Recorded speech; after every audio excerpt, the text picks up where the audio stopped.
학창시절 밤마다 체육을 좋아하고 교복 대신 체육복만 입는 학생들이 꼭 있잖아요. 제가 그런 학생이었어요. 그 당시 저는 성격도 털털했고 운동을 정말 좋아했습니다. 그래서 몸 하나는 정말 건강하다고 생각했어요. 그러던 어느 날 체육 시간에 피구를 하면서 공을 피하다 발을 헛디뎠는데 오두독 소리가 나면서 넘어졌습니다. 다리에 엄청난 통증이 느껴지면서 일어날 수조차 없었어요. 결국 전 병원으로 실려갔습니다. 병원에 가니 의사 선생님이 종아리뼈가 부러졌다고 하시더라고요. 저는 다리에 철심 박는 수술을 했고 한 달 넘게 입원해야 했습니다. 그렇게 입원 치료를 받으면서 퇴원을 3일 정도 앞두고 있는 날이었어요. 어떤 스님이 제 병실에 들어오시더니 제게 과자가 여러 개 담긴 봉지를 건네시며 네가 좋아할 것 같아서 사왔다 라고 하시는 겁니다. 저는 모르는 사람이 과자를 주는 게 수상해서 이걸 왜 제게 주시느냐고 물어봤어요. 그러자 스님은 나 어디 절 큰 스님인데 네 엄마가 하는 얘기 다 들었어. 너 김선영 맞지? 하시는 겁니다. 스님이 말한 절은 예전에 엄마에게 한번 들었던 곳이라 스님께 다시 정중히 인사를 드렸어요. 이어 스님은 네 엄마가 올 때까지 기다리겠다며 제 병실 의자에 앉아 조용히 책만 보셨습니다. 얼마 뒤 어머니께서 오셨어요. 어머니는 스님을 보시더니 놀라시며 인사를 하셨습니다. 스님은 어머니께 애 아빠가 얼마 전에 큰 수술했지? 애한테 막아 꼈어. 퇴원하거든. 최대한 빨리 절로 데려와. 라고 하시고는 가버리셨습니다. 어머니는 스님을 배웅하고 돌아오신 후 요즘 다니고 있는 절에 용한 스님이라며 제게 퇴원하고 바로 절에 가자고 하셨어요. 실제로 제 다리가 부러지기 얼마 전에 아버지가 갑상선염으로 수술을 받으셨거든요. 그래서 저는 스님의 말을 따라 퇴원하고 이틀 뒤에 어머니와 함께 그 절에 갔습니다. 이어 스님은 제 배를 누르시더니 생리통 심하고 장염 자주 오지?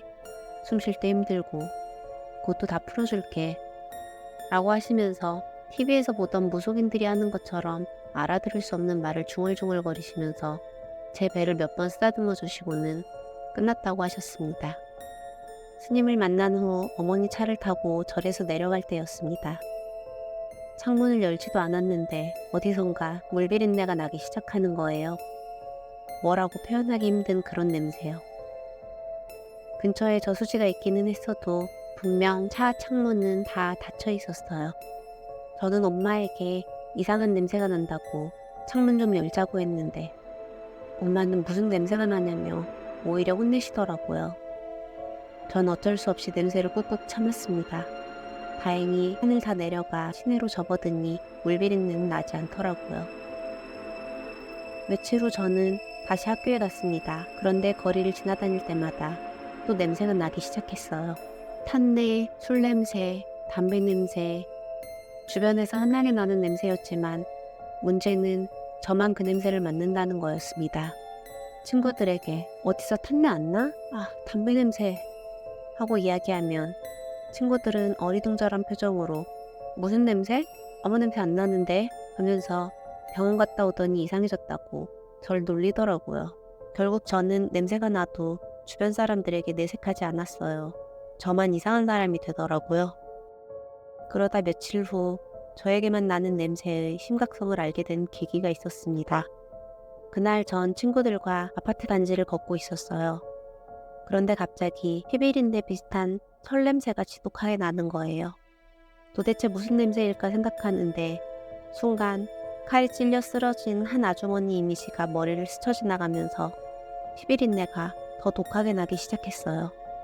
그 냄새는 아파트에서 나는 거였어요. 저는 냄새가 강하게 나는 쪽을 향해 고개를 돌렸습니다. 그리고 아파트 4층에 눈길이 멈추었어요. 4층 창문에는 피를 흘리고 있는 아주머니가 절 쳐다보고 있었습니다. 딱 봐도 사람이 아니라는 게 느껴졌어요. 저는 겁에 질려 그 아파트 단지에 살던 친구에게 혹시 저 아파트 4층에 무슨 일 있었어? 하고 물어봤습니다. 제 이야기를 들은 친구는 깜짝 놀라며 어떻게 알았어? 얼마 전에 저기 4층에 강도 살인 사건 나서 아주머니 한 분 돌아가셨어 라고 하더군요. 그 상황이 너무 무섭고 당혹스러웠던 저는 친구들에게 갑자기 몸이 너무 안 좋아져서 가야겠다고 말한 후 그 자리에서 도망치듯 집으로 왔어요. 다행히 집에는 어머니가 계셨고 저는 어머니에게 모든 일을 얘기했습니다. 그리고 바로 다음 날 어머니를 따라 그 스님을 다시 찾아갔어요. 스님은 저를 보자마자 "냄새가 나지?" 이러시더니 왜 냄새가 나는지에 관해 천천히 설명해 주셨습니다. 냄새가 나는 이유는 저에게 껴있던 말을 걷어내는 중에 코가 트였기 때문이라고 하시더군요. 눈이 열리면 귀신이 보이고, 코가 열리면 귀신 냄새가 나고, 귀가 열리면 귀신 소리가 나고, 정신이 열리면 모든 게 열린 거라면서 일시적인 일이니 걱정 말라고 하셨습니다. 제가 탄내와 물비린내에 대해 묻자 물비린내는 물에 빠져 죽은 물귀신이고, 탄내는 화재로 타 죽은 사람이며, 담배 냄새는 담배로 골병난 사람이었고, 마지막 피비린내는 피를 많이 흘려 죽은 귀신이라고 하셨습니다. 그럼 피비린내를 맡았을 때는 왜 귀신의 모습도 보였는지 묻자 죽은 지 얼마 안 된 원한 깊은 귀신이 어떻게든 자기를 보이게 하고 싶어서 눈을 열리게 한 거일 수도 라며 껄껄 웃으시더라고요. 그 일이 있은 후 3일간 눈만 감거나 정신을 딴 데 두면 피를 흘리던 그 아주머니의 얼굴이 계속 떠올라 미칠 것 같았습니다.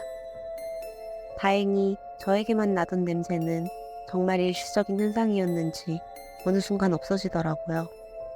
하지만 지금도 가끔씩 떠오릅니다. 그 피를 흘리며 눈이 뒤집힌 채 억울해하던 아주머니의 얼굴이.